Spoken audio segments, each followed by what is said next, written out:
Okay, so I think I figured out the darting tracking issue with this machine. Let's go back in time to actually a few weeks ago where I was out for a ride talking about it, and then I'll come back and show you what I think. But yeah, I need to fix the darting issue. It's annoying. It's not confidence inspiring. I rode my friend's machine. He's got the exact same one as I do. I think it's a year newer, and it's much more confidence inspiring at the 100-kilometer mark, 100-kilometer-an-hour mark. So like I said, I'm gonna pull the skis off. I'm gonna probably replace the carbides, and I'm gonna replace the spindle and all the bushings and make sure everything's new. They might be worn out. I did a ski alignment. That doesn't seem to help. It's just right at that 70-kilometer-an-hour. So if you're having the same problem with darting, let me know what your solution is. If you have one of these Enduros, this is a 2019 Skidoo Enduro.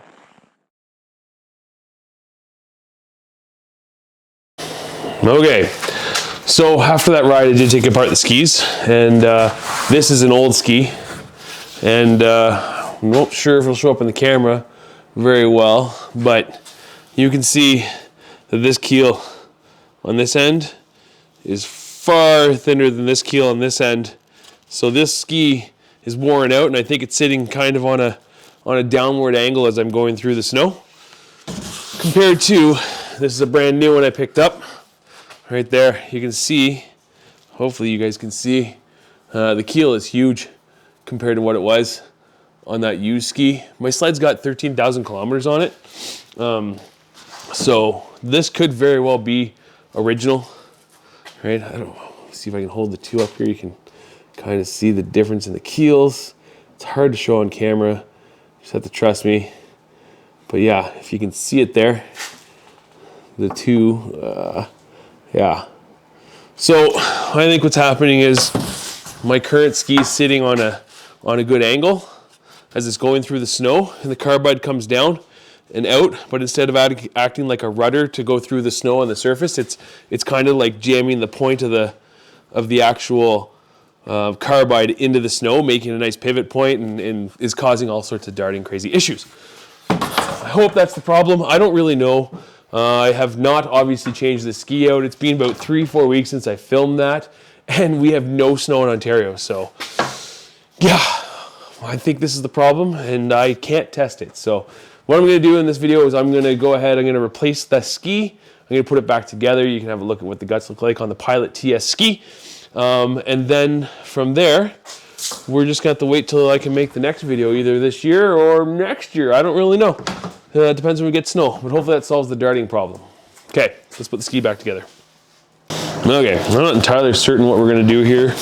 I kept all the guts to the skis in these bags.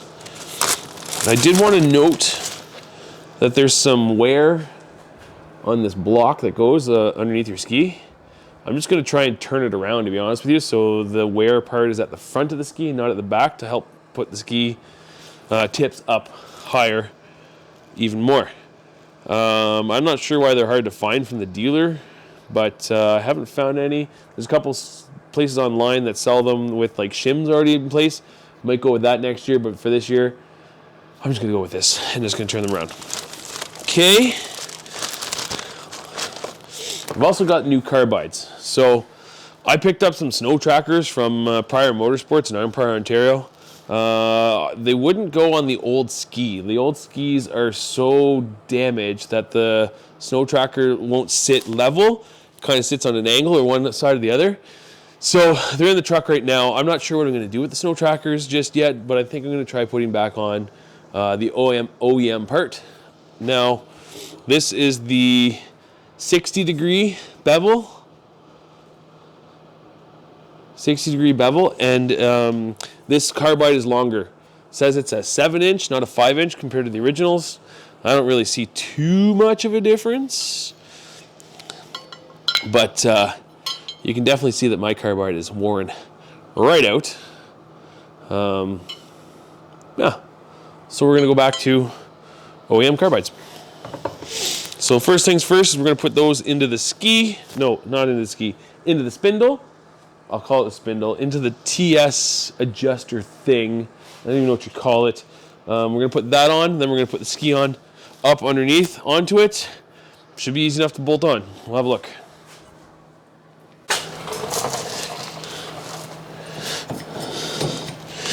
Okay, here we are under the sled.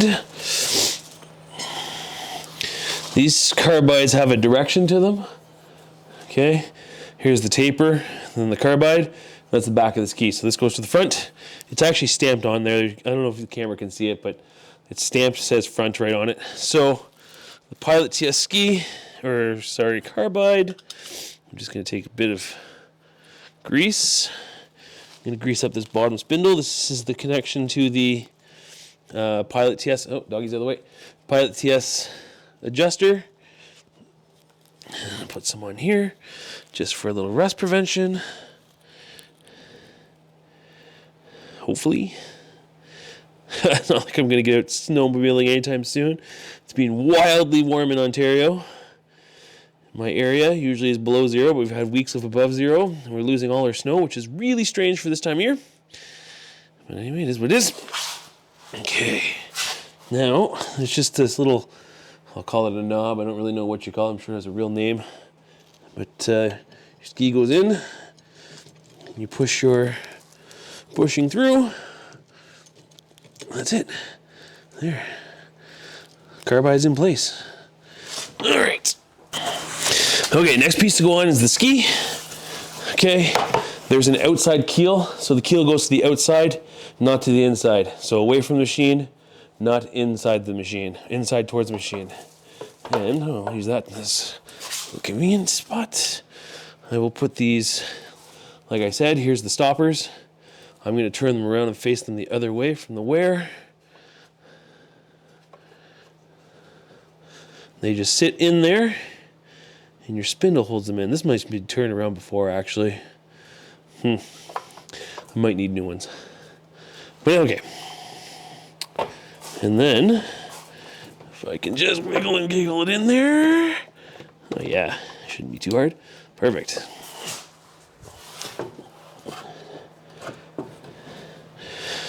Ooh, tight fit.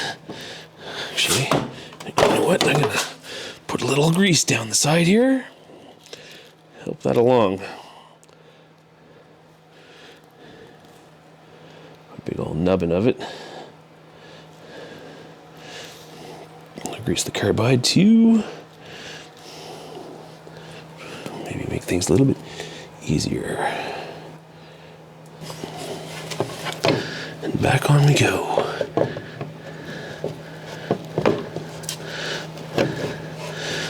Before I put, shoot, I keep stopping to grease everything. Just put more grease, more grease. There we go.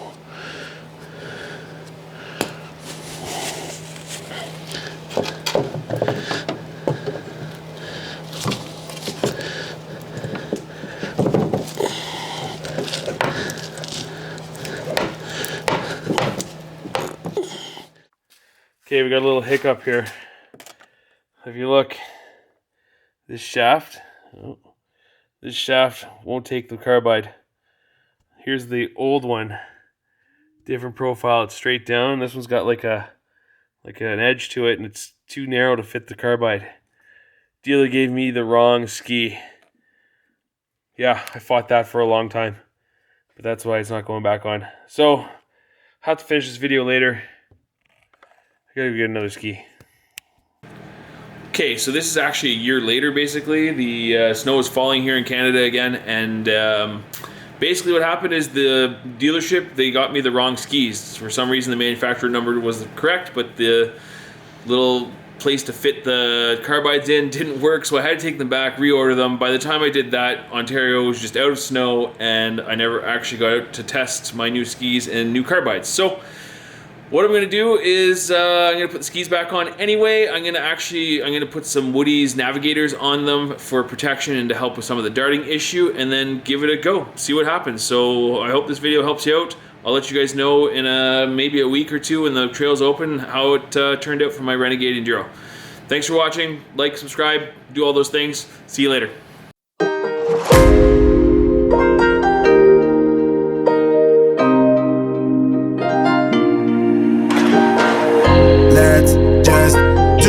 What you want to. Please don't be polite, cause I like your attitude.